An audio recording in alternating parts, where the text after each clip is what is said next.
Hello guys, let's continue with solid state chemistry. If you remember last इसमें अपन ने defects के बारे में देखा था। We saw Schottky defect and Frenkel defect. अब इसी को एक बार रिव्यू कर लेते हैं। ओके, तो जो सारी चीज़ें अपन ने पढ़ी थी उसको एक बार देख लेते हैं बेसिकली, और फ्रेंकल और शॉटकी डिफेक्ट को कंपेयर करते हैं, इनका डिफरेंसेस देखते हैं। ठीक है, तो ये है शॉटकी डिफेक्ट। शॉटकी डिफेक्ट हमको मालूम है, it's a vacancy defect. Okay, तो यहाँ पे देयर इज़ अ वैकेंसी। अगर यहाँ पे एक this is actually an अनायन that is missing. अगर अनायन मिसिंग है तो कहीं ना कहीं से कैटायन भी मिसिंग होगा। तो if you look around you should see there is a cation that is missing. Okay, so in this particular crystal there is one cation and one अनायन that is missing. Okay, और Frenkel defect में it's a interstitial defect, बराबर है। तो one of the smaller ion in general that is a cation. तो अगर छोटा सा कोई आयन है, जनरली कैटायन होता है, तो that is missing from it's lattice position, और ये किसी इंटरस्टिशियल वॉइड में चले गया है। तो ये यहाँ से वहाँ पे चले गया है, इंटरस्टिशियल वॉइड में चले गया है।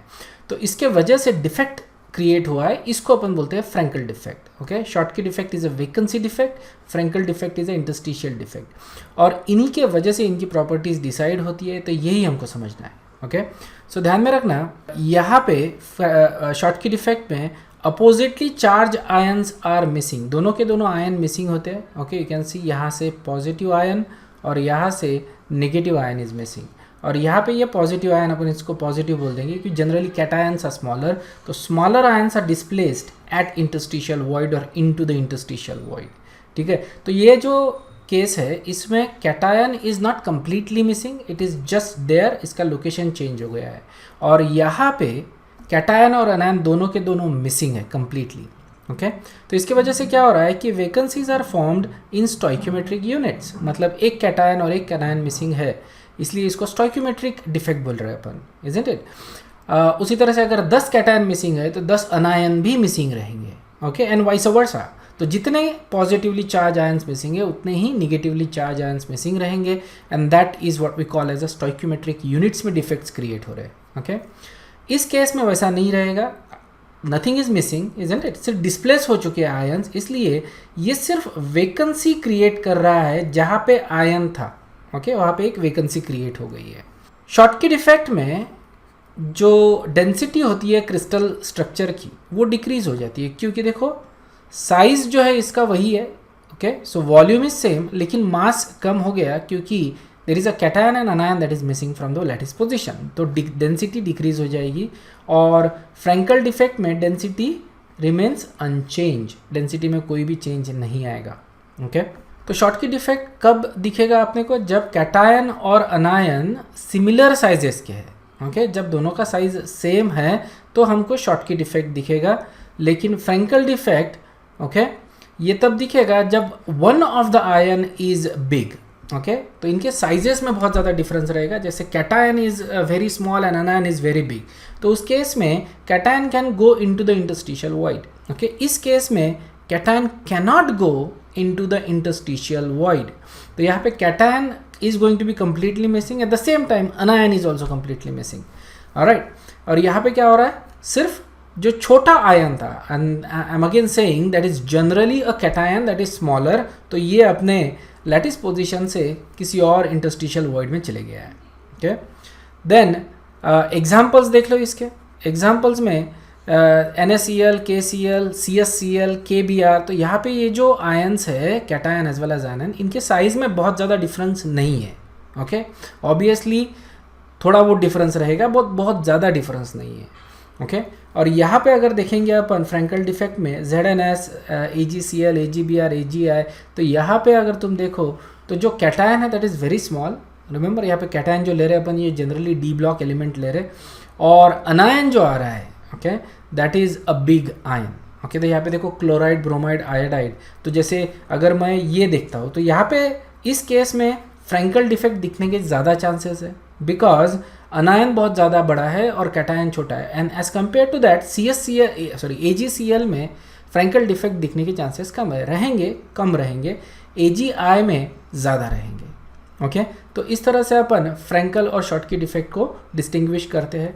दोनों स्टोइक्योमेट्रिक डिफेक्ट है, मतलब स्टोइक्योमेट्रिक रेशो जो है वो चेंज नहीं हुआ है दोनों केस में। सॉल्ट का स्टोइक्योमेट्रिक रेशो, जैसे मैं अगर NaCl ले रहा हूँ तो that is going to be NaCl itself, it's not going to change the formula. यहाँ पे भी अगर मैं AgCl लिख रहा हूँ तो AgCl ही रहेगा इवन विद द डिफेक्ट, इसके फॉर्मूले में कोई भी चेंज नहीं हुआ है। अंडरस्टूड है? So that is Schottky defect and Frenkel defect. Okay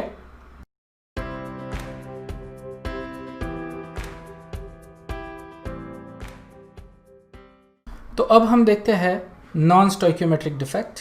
okay non stoichiometric defect में स्टोइक्योमेट्रिक रेशो जो रहेगा वो प्रिजर्व्ड नहीं रहेगा। ओके तो जो भी सॉल्ट का जो भी फॉर्मूला अपन लिखते हैं वो एग्जैक्टली वैसे नहीं रहेगा, कोई ना कोई जो आयन है कैटायन या अनायन वो फ्रैक्शनल इसमें प्रेजेंट रहेगा। Okay so stoichiometric ratio preserved नहीं रहेगा। सो यहाँ पे जो आयनिक सॉलिड है that is going to be electrically neutral. Okay so positive और नेगेटिव चार्जेस सेम रहेंगे लेकिन स्टोइक्योमेट्रिक रेशो सेम नहीं रहेगा। ओके तो यह कैसे होता है ये अपन देखते हैं। तो सबसे पहले इसके टाइप्स देखते हैं अपन, कौन से टाइप के नॉन स्टोइक्योमेट्रिक डिफेक्ट है। ओके तो सबसे पहला जो है, दो टाइप होते हैं वैसे इसके, मेटल एक्सेस डिफेक्ट और दूसरा होता है metal deficiency due to cation vacancy. तो इसको समझ लेते पहले। Metal excess defect, metal excess defect में देखो एक तो कैटायन रहेगा और दूसरा रहेगा अनायन किसी भी आयनिक सॉलिड में। तो इसमें क्या हो रहा है कि ये जो मेटल आयन है ये एक्सेस में है, ये ज़्यादा है, तो इसके वजह से नॉन स्टोइक्योमेट्रिक डिफेक्ट क्रिएट हो रहा है। लेकिन देखना पॉजिटिव और नेगेटिव चार्जेस सेम आते हैं, वो कैसे आते हैं वो मैं तुमको समझा के बताता हूँ। लेकिन ये जो मेटल आयन है they are going to be in excess. Okay so ये दो टाइप के होते हैं, एक तो होता है metal excess defect due to anion vacancy.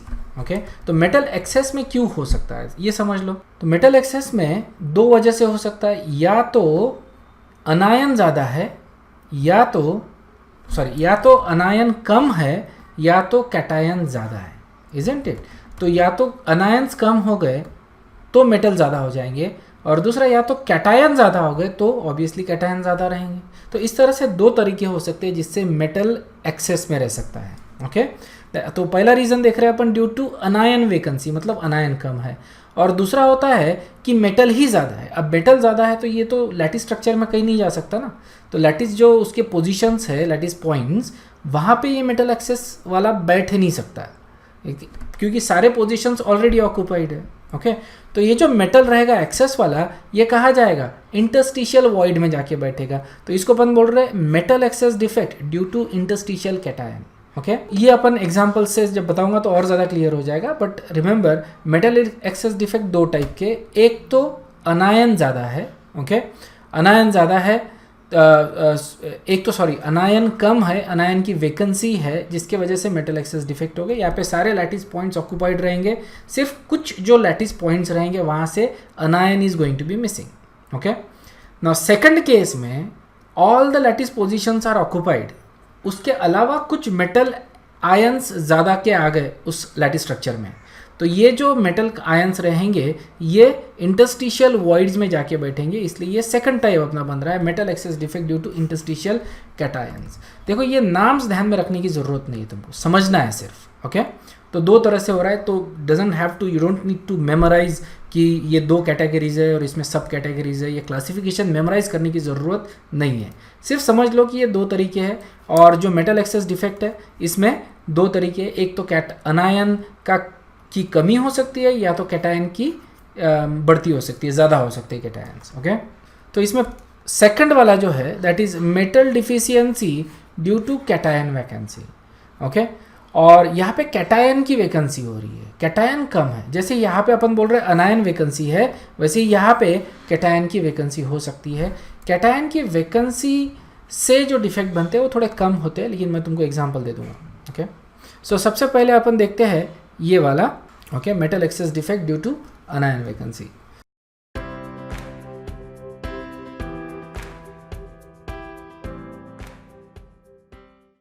तो यहाँ पे anion is missing from its normal lattice point, anion vacancy है मतलब नॉर्मल लैटिस पॉइंट से अनायन इज मिसिंग, तो ये क्या हो गया, वैकेंसी डिफेक्ट हो गया। Okay, this is basically like a Schottky defect, isn't it? लेकिन शॉटकी डिफेक्ट स्टोइकियोमेट्रिक होता है, ये जो है ये नॉन स्टोइकियोमेट्रिक है। ओके, सो बेसिकली लाइक अ शॉटकी डिफेक्ट, क्योंकि इट्स अ वेकेंसी डिफेक्ट। तो यहाँ पे अगर क्या हो रहा है, जैसे कोई ये है, जैसे ये लैटिस पोजीशंस है, इजंट इट? तो यहाँ पे देखो मेटल कैटायन और अनायंस प्रेजेंट है। ओके, तो हम बोल रहे हैं कि अनायन की वैकेंसी है, अनायन इज मिसिंग। ओके, अगर अनायन मिसिंग है तो मान लो कि यहाँ पे कुछ भी नहीं है जैसे। ओके, सो यहाँ पे देखो कि यहाँ पे we have 4 and 4 8 positive charges and we have 7 negative charges, isn't it? तो ये जो लैटिस स्ट्रक्चर रहेगा इसके ऊपर -1 का चार्ज रहेगा, सॉरी +1 का चार्ज रहेगा, इजंट इट? तो यहाँ पे +1 का चार्ज रहेगा क्योंकि एक कैटायन यहाँ पे ज़्यादा as compare to anion, because anion is missing, anion has a vacancy. तो होता क्या है कि जब अनायन यहाँ से जाएगा तो वो खुद होके नहीं जाएगा, वो अपना एक इलेक्ट्रॉन वहाँ पे छोड़ के जाएगा। Okay, and that is going to create this, okay, a vacancy जहाँ पे इलेक्ट्रॉन है। ओके, तो यहाँ पे देखो अगर अपन पॉजिटिव और नेगेटिव चार्जेस अगर कैलकुलेट करते हैं तो सेम रहेंगे, क्योंकि इक्वल नंबर ऑफ पॉजिटिव और नेगेटिव चार्जेस है, इजंट इट? तो यहाँ पे इलेक्ट्रिकल न्यूट्रलिटी आ गई, लेकिन क्या इसका स्टोइकियोमेट्रिक रेशियो सेम है? नहीं है ना, क्योंकि यहाँ पे we have 8 positive charges, so 8 cations, ये इसको ऐसा लिखेंगे M8X7। ये देखो ये स्टोइकियोमेट्रिक रेशियो में नहीं आएगा। अगर मैं इसको M लिखता हूँ इन 1, सो इसको डिवाइड करता हूँ बाय 8, ओके, तो ये हो जाएगा X7/8, तो फ्रैक्शन में आ रहा है 0.8 समथिंग, सो इसको मैं सिंप्लीफाई कर लूँगा तो MX 0.8, तो ये फ्रैक्शन में आ रहा है, इजंट इट? तो इस तरह के इसको अपन बोलते हैं नॉन स्टोइकियोमेट्रिक सॉलिड, ओके, या नॉन स्टोइकियोमेट्रिक सॉल्ट। तो यहाँ पे ये काय की वजह से आ रहा है, क्योंकि one of the अनायन is missing, और जो अनायन मिसिंग था उसने वहाँ पे एक इलेक्ट्रॉन छोड़ के गया to maintain the electrical neutrality. Okay, लेकिन स्टोइकियोमेट्री मेंटेन्ड नहीं है, स्टोइकियोमेट्री डिस्टर्ब हो चुकी है। ओके, तो ये जो सेंटर होता है जहाँ पे इलेक्ट्रॉन फंसा हुआ है, देखो बराबर पॉजिटिव चार्जेस के बीच में, ओके, इसका कोऑर्डिनेशन नंबर अपन निकाले इस इलेक्ट्रॉन का तो 6 निकलेगा, 1 2 3 4 एंड देन 5 फ्रंट में और 6th बैक में रहेगा। ओके, तो ये जो इलेक्ट्रॉन है ये 6 कैटायन के बीच में फंसा हुआ है, इस सेंटर को अपन बोलते हैं एफ सेंटर। क्या बोलते हैं? F centre. ओके, मैं बताता हूँ एफ सेंटर का मतलब क्या होता है, but this is your F centre, understood है? ऑलराइट, सो क्या हो रहा है कि अनायन के वैकेंसी के वजह से होल क्रिएट हो गया, वहाँ पे फ्री इलेक्ट्रॉन फंसा हुआ है to maintain electrical neutrality but not to maintain the stoichiometry. Okay, और इस सेंटर को अपन क्या बोलते हैं? F centre. F stands for a German word called as Farbenzentrum. ठीक है, ये याद रखने की तुमको ज़रूरत नहीं है। So anyway, Farben means colour and centre means colour in German, so you get F centre. Okay, so this word is derived from German language, so it's a colour centre. Farbenzentrum का मतलब होता है colour centre, क्योंकि because of the trapped electron हमको colour मिलते हैं solid में। Okay, तो जैसे फॉर एग्जांपल अगर NaCl ले लूँ, pure NaCl is colourless. Okay, pure NaCl अगर है उसमें कोई इम्प्योरिटी नहीं है तो it is going to be colourless. लेकिन अगर उसमें कोई इम्प्योरिटी आ जाती है, okay, so it is going to be yellow in colour. Okay, और वो येलो कलर आ रहा है because of that F centre, क्योंकि वहाँ पे इलेक्ट्रॉन फंसा हुआ है। ओके, सो इस तरह के डिफेक्ट को हम शॉटकी डिफेक्ट भी बोलेंगे। मतलब ये वही कंपाउंड दिखाएंगे जहाँ पे शॉटकी डिफेक्ट दिखेगा, उसी टाइप के कंपाउंड्स में अपने को इस तरह के डिफेक्ट्स दिखेंगे। ओके, तो शॉटकी डिफेक्ट की पैरामीटर्स ध्यान में रखो। कब दिखता है शॉटकी डिफेक्ट? जब कैटायन और अनायन का साइज सेम होता है तब शॉटकी डिफेक्ट दिखेगा। तो उसी केस में अपने को इस तरह के नॉन स्टोइकियोमेट्रिक डिफेक्ट भी दिख सकते हैं। ओके, तो this is basically a type of, remember, it's a vacancy defect और शॉटकी डिफेक्ट, इजंट इट? तो यही हम बोल रहे हैं कि जो कंपाउंड शॉटकी डिफेक्ट दिखा सकते हैं वही कंपाउंड अपने को इस तरह के metal excess defect due to anion vacancies दिखाएंगे, और हमको एफ सेंटर मिलेगा इस तरह के इसमें, जिसकी वजह से उस सॉलिड को कलर आएगा। ओके, तो ये एग्जांपल था, जैसे येलो कलर आता है to NaCl, otherwise NaCl is colourless, लेकिन एफ सेंटर की वजह से इसमें येलो कलर आ रहा है, तो येलोइश कलर आएगा उसके सॉल्ट में, that is because of that F centre. Okay, उसी तरह से LiCl जो है वो पिंक आता है because of F centre, and KCl becomes violet because of F centre. तो ये कलर क्यों दिखता है? कलर इसलिए दिखता है क्योंकि यहाँ पे इलेक्ट्रॉन फंसा हुआ है। जब इसके ऊपर लाइट गिरेगा या अपन इसको हीट करेंगे तो ये जो इलेक्ट्रॉन्स है, ये इलेक्ट्रॉन्स एनर्जी गेन करेंगे, हायर एक्साइटेड स्टेट में जाएंगे। जब रिलैक्स होंगे तो they will emit colour according to the frequency they have absorbed. तो ये सब अपन ने एटॉमिक स्ट्रक्चर में ऑलरेडी देख चुके हैं, इजंट इट, किस तरह से कलर्स अपने को मिलते हैं। तो ये कलर हमको मिलेगा। तो NaCl के केस में येलो कलर मिल रहा है, LiCl के केस में पिंक, और KCl के केस में वायलेट मिल रहा है। You don't actually need to remember a colour, सिर्फ कलर कैसे आता है, ये एग्जाम्पल्स है, कलर कैसे आता है ये तुमको ध्यान में रखना है। You don't need to memorise the colours. Okay, colour किसके वजह से आ रहा है? एफ सेंटर की वजह से। एफ सेंटर क्यों क्रिएट हो रहा है? क्योंकि वैकेंसी डिफेक्ट है, शॉर्टकी डिफेक्ट है, और ये नॉन स्टोइकियोमेट्रिक शॉर्टकी डिफेक्ट रहने की वजह से तुमको एफ सेंटर मिल रहा है, और उसकी वजह से कलर्स आ रहे हैं। अंडरस्टूड है? So that is your non stoichiometric defect, जहाँ पे अनायन वैकेंसीज क्रिएट हो रही है। ओके,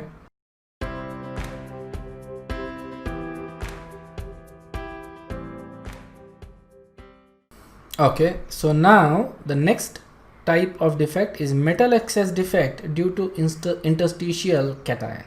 okay, तो यहाँ पे metal excess है, alright, और इसके वजह से ये डिफेक्ट आ रहा है। लेकिन metal excess रहेगा तो ये कहाँ पे जाएगा? ये interstitial void में जाएगा। okay, so the extra cation जो रहेगा that is going to be present at interstitial site।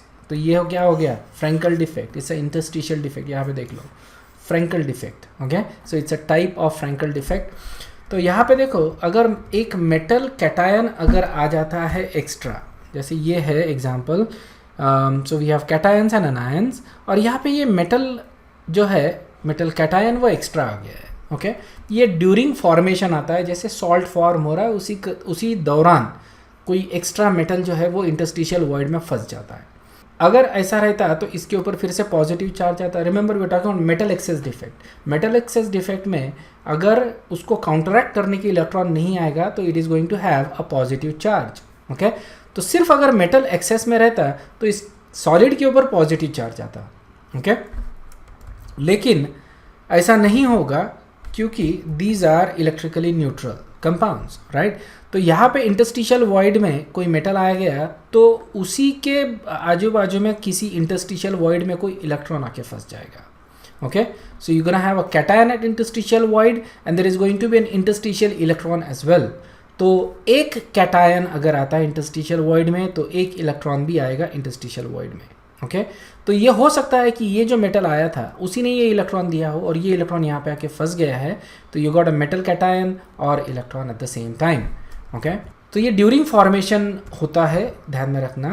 Okay, सो जब सॉलिड्स फॉर्म होते हैं उसी दौरान इस तरह के डिफेक्ट्स क्रिएट होते हैं। ओके, और ये जो इलेक्ट्रॉन है ये मोबाइल रहेगा अभी, बराबर है। ये this can actually move along in this lattice structure, ये मूव कर सकता है। और अगर इलेक्ट्रॉन मूव कर सकता है तो इलेक्ट्रिकल कंडक्टिविटी रहेगी इस तरह के डिफेक्ट में, इजंट इट। तो ये इलेक्ट्रिकल कंडक्टिविटी आती है अपने को इस तरह के डिफेक्ट। जब मेटल एक्सेस डिफेक्ट होता है ड्यू टू इंटरस्टिशियल कैटायन तो अपने को इलेक्ट्रिकल कंडक्टिविटी मिलती है, it gives rise to electrical conductivity. Understood. तो ये भी इलेक्ट्रिकली न्यूट्रल कंपाउंड है, ओके, बट नॉट स्टोइकियोमेट्रिक है और फ्री इलेक्ट्रॉन रहने की वजह से अपने को इलेक्ट्रिकल कंडक्टिविटी मिलेगा। ओके, तो ये डिफेक्ट कौन से टाइप के कंपाउंड्स में मिलेंगे अपने को? ऐसे टाइप के कंपाउंड्स में जो फ्रैंकल डिफेक्ट दिखाते हैं। अब फ्रैंकल डिफेक्ट कौन दिखाता है? जहाँ पे साइज का रेशो बहुत ज़्यादा होता है, कैटायन और अनायन के साइजेस में डिफरेंस बहुत बड़ा होता है। मान लो कि कैटायन बहुत छोटा है और अनायन बहुत बड़ा है, तो उस केस में अपने को इस तरह के डिफेक्ट मिलेंगे। Okay, metal excess defect due to interstitial cation, तो वो कैटायन जाके इंटरस्टिशियल वॉइड में बैठ जाएगा। ओके, और कैटायन को न्यूट्रलाइज करने के लिए there is going to be an extra electron और वो भी इंटरस्टिशियल वॉइड में रहेगा। ध्यान में रखो, सारे के सारे लैटिस पोजीशंस ऑक्युपाइड है। नाउ ऐसा हो सकता है कि there is more than one type of defect in the same crystal. Okay, लेकिन हम उसको डिस्कस नहीं करते। Remember that creates complexity. हमारे सिलेबस के हिसाब से देखा जाए तो it's going to be a simple situation. तुमको एक सॉलिड दे दिया और उसमें एक ही टाइप का डिफेक्ट दिया हुआ है। ओके, और उसी के हिसाब से तुमको उस क्वेश्चन को आंसर करना है। तो you gonna have either metal excess defect due to anion vacancy या metal excess defect due to excess cation in interstitial void.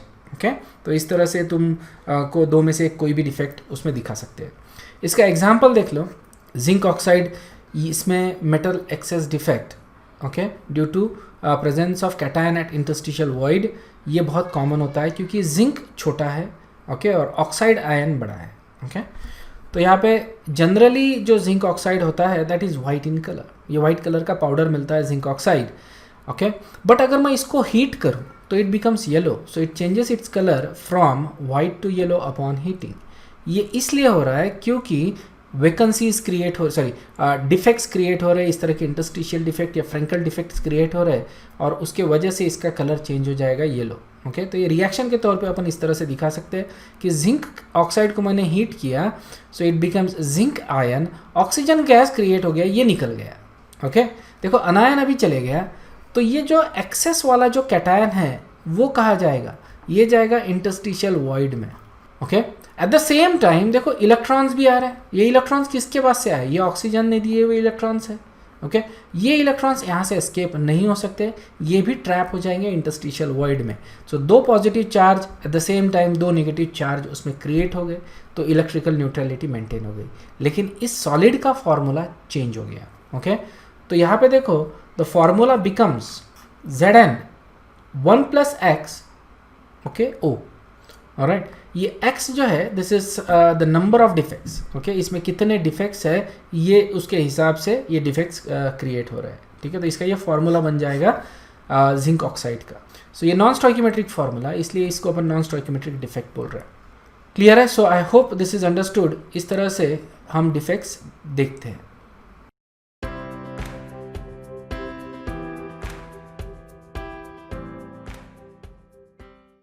तो अब हम देख रहे हैं metal deficiency due to cation vacancy ठीक है। तो सबसे पहले तो ट्रैक रखना है आपने क्योंकि हम कहाँ पे हैं, तो मैं दिखा देता हूँ तुमको। तो हमने ये डिफेक्ट ऑलरेडी डिस्कस किया है, अब हम ये डिफेक्ट डिस्कस कर रहे हैं metal deficiency due to cation vacancy. यहाँ पे मेटल एक्सेस था और मेटल एक्सेस होने के दो कारण हो सकते थे, अपन ने बनाया वैकेंसी हो सकती है अनायन की, या फिर कैटायन बाहर से आ गया इंटरस्टिशियल वॉइड में, इस तरह से मेटल एक्सेस हो सकता है। अब हम बोल रहे हैं कि मेटल की डिफिशियंसी है, मतलब मेटल कम हो गया है ओके। तो वो देखो कैसे होता है।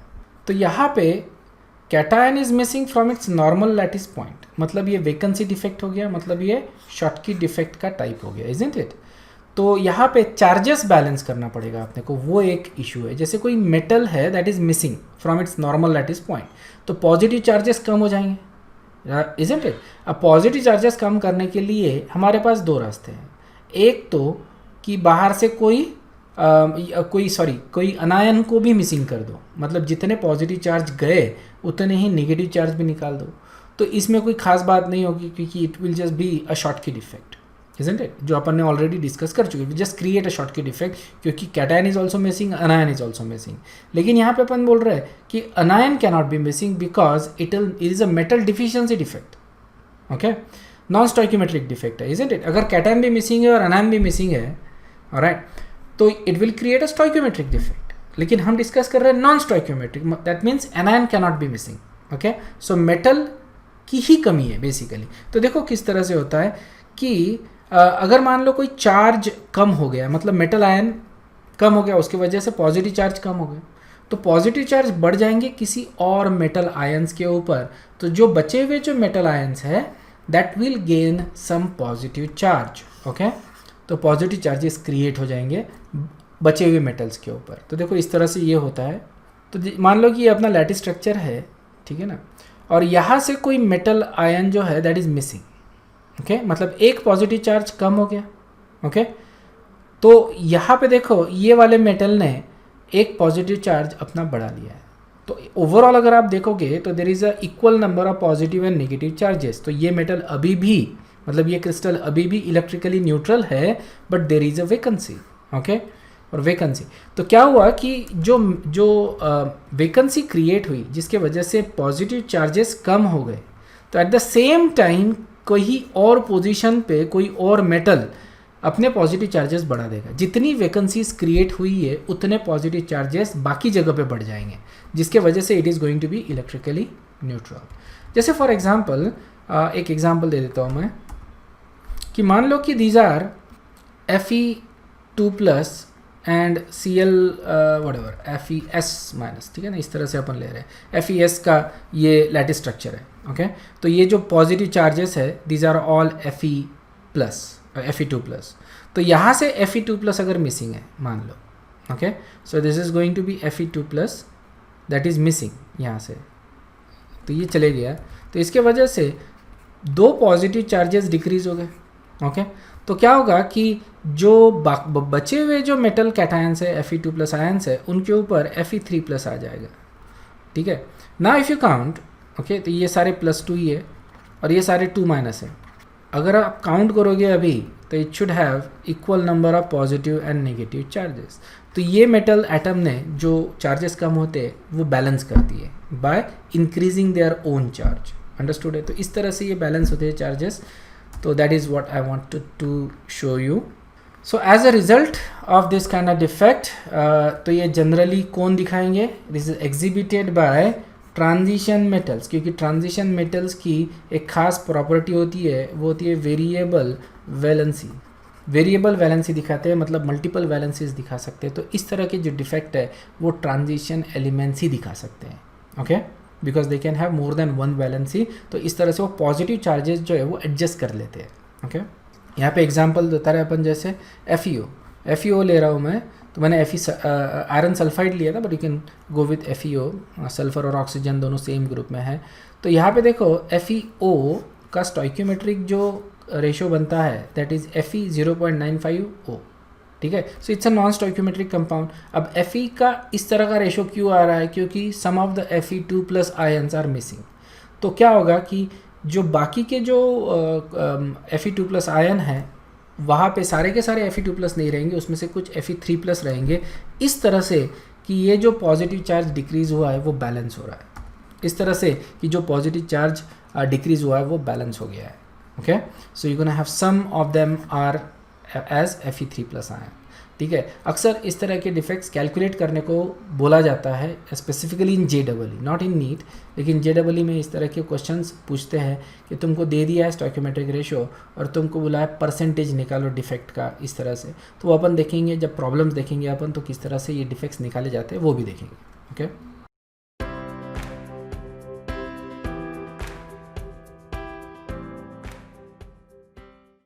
अब हम डिस्कस करते हैं point defects in covalent solid. Covalent solid में अभी तक जो देख रहे थे अपन that was in ionic solid, हम डिस्कस कर रहे थे पॉइंट डिफेक्ट ही, बट इन आयनिक सॉलिड। अब अपन देख रहे हैं point defect in covalent solid, okay. So there is a difference, ध्यान में रखना, ओके। कोवेलेंट सॉलिड में भी पॉइंट डिफेक्ट्स मिल सकते हैं, किस तरह के डिफेक्ट्स मिलेंगे वो अपन डिस्कस करते हैं, ओके। सो अगर मान लो कोई फॉरेन एटम आ गया लैटिस स्ट्रक्चर में, फॉरेन एटम अगर बैठ जाता है लैटिस स्ट्रक्चर में, तो ये अपने को अलॉय देगा, इसको अपन सॉलिड सॉल्यूशंस बोलते हैं, ठीक है ना। एक तरह का अलॉय अपने को मिलेगा और उसको अपन क्या बोल रहे हैं, सॉलिड सॉल्यूशन। तो कोई इम्प्योरिटी आ गई है किसी लैटिस स्ट्रक्चर में, ये कोवेलेंट या नेटवर्क टाइप का सॉलिड है और इसमें एक इम्प्योरिटी आ गई है, तो इसको अपन क्या बोलेंगे, यूनिफॉर्मली डिस्ट्रीब्यूटेड है, इसलिए इसको अपन सॉलिड सॉल्यूशंस बोलेंगे, या प्लेन लैंग्वेज में अगर बोलना है तो इसको अलॉयज बोलेंगे, ओके। तो इसी तरह के अलॉयज जो है वो सेमीकंडक्टर्स बनाने में यूज़ होते हैं। फिज़िक्स में इसके बारे में तुमको ज़्यादा डिटेल में तुमको पढ़ने को मिलेगा, बट हमको भी केमिस्ट्री में ये आता है तो उसको भी अपन डिस्कस करेंगे, okay. So will discuss this shortly. सबसे पहले तो देख लेते कंडक्टिविटी क्या होती है, क्योंकि अपने को सेमीकंडक्टर्स डिस्कस करना है,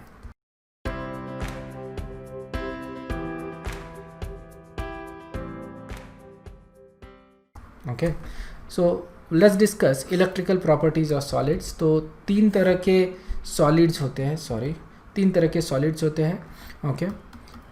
we get conductors, insulators and semiconductors, alright. Conductors ऐसे कंपाउंड्स रहेंगे जिनकी कंडक्टिविटी बहुत ज़्यादा है। वी नो कि metals are very good conductors. We know कि graphite which is a non metal is also very good conductor. तो हमको कंडक्टिविटी के बारे में मालूम है। तो जनरली अगर देखा जाए तो अगर कंडक्टिविटी है बिटवीन 10⁴ टू 10⁷ पर ओम पर मीटर, इसको मैं सीमेंस पर मीटर भी लिख सकता हूँ। ये अपने को इलेक्ट्रोकेमिस्ट्री में आएगा, ध्यान में रखना। सो अपना इलेक्ट्रोकेमिस्ट्री अभी तक हुआ नहीं है, हो जाएगा कुछ दिनों में। तो तो उस समय अपने को समझ में आएगा व्हाट दिस एक्चुअली मीन्स। लेकिन अगर फिजिक्स में तुम्हारा हुआ है तो you should be able to understand. Okay, so अगर 10 टू द पावर 4 से लेके 10 टू द पावर 7 तक अगर आता है तो उसको अपन गुड कंडक्टर्स बोलते हैं। ओके, अगर मान लो किसी कंपाउंड की conductivity in the range of 10 to the power 7 आता है तो उसको अपन जनरली गुड कंडक्टर ही कंसिडर करते हैं। अगर 10 टू द पावर 4 से अगर कम आता है तो उसको हम पुअर कंडक्टर बोलेंगे, और उससे अगर बहुत ज़्यादा कम है तो उसको अपन इंसुलेटर भी बोल सकते हैं। ओके, सो कंडक्टर्स में ये रेंज चाहिए अपने को कंडक्टिविटी का। ओके, और अगर मान लो इंसुलेटर्स है तो इंसुलेटर्स की जो कंडक्टिविटी रहेगी वो बहुत कम रहेगी, वेरी लो कंडक्टिविटी। तो इनका जो रेंज होता है that is in between 10 to the power -20 to 10 to the power -10। ध्यान में रखना, कंडक्टर्स थे 10 टू द पावर 4 से लेके 10 टू द पावर 7 सीमेंस पर metre, that was the conductivity, isn't it. और यहाँ पे बहुत ज़्यादा कम है, ऑलमोस्ट निग्लिजिबल है इनफैक्ट। ओके, ध्यान में रखना, इंसुलेटर्स में कंप्लीटली इंसुलेशन नहीं होता है, थोड़ा बहुत कंडक्टिविटी होता है, और that conductivity is actually negligible, इसलिए अपन इसको इंसुलेटर बोल रहे हैं। ओके, और अगर सेमीकंडक्टर्स देखे जाए तो semiconductors are in between conductors and insulator. Okay, so conductors थे अपने 10 टू द पावर 4 से लेके 10 to the power 7, that was conductors. Okay, और इंसुलेटर्स है अपने 10 टू द पावर -20 से लेके 10 टू द पावर -10। तो ये है, तो जो इंसुलेटर्स सेमीकंडक्टर्स जो रहेंगे that is going to be in between this two, और जनरली अगर इस बीच में है 10 टू द पावर 4 से लेके 10 टू द पावर -6 या -10 तक, तो इसको अपन बोलते हैं इंसुलेटर। ओके, सो यहाँ पे भी रिमेंबर ओम्स पर मीटर या सीमेंस पर मीटर, इसको अपन बोलते हैं सेमीकंडक्टर। सो सेमीकंडक्टर्स की कंडक्टिविटी कम है। Okay, it is not as good as metal and it is not as bad as insulators. Okay, तो इनको अपन बोलते हैं सेमीकंडक्टर्स। जो कंडक्टिविटी है मेटल्स की वो किस तरह से अपन एक्सप्लेन करेंगे, हमको जनरली जो आता है दैट इज़ सेमीकंडक्टर्स के बारे में आता है। तो सेमीकंडक्टर्स की कंडक्टिविटी अपन कैसे एक्सप्लेन करते हैं वो अपन नेक्स्ट इसमें देखेंगे। This is explained by what is called as band theory. Band theory को लेके अपन इसको एक्सप्लेन करते हैं, वो अपन नेक्स्ट इसमें देखेंगे। फिलहाल this is enough I think. If there is any doubt, please make sure that you ask the question. I'll see you in the next one. Thank you very much. Bye-bye.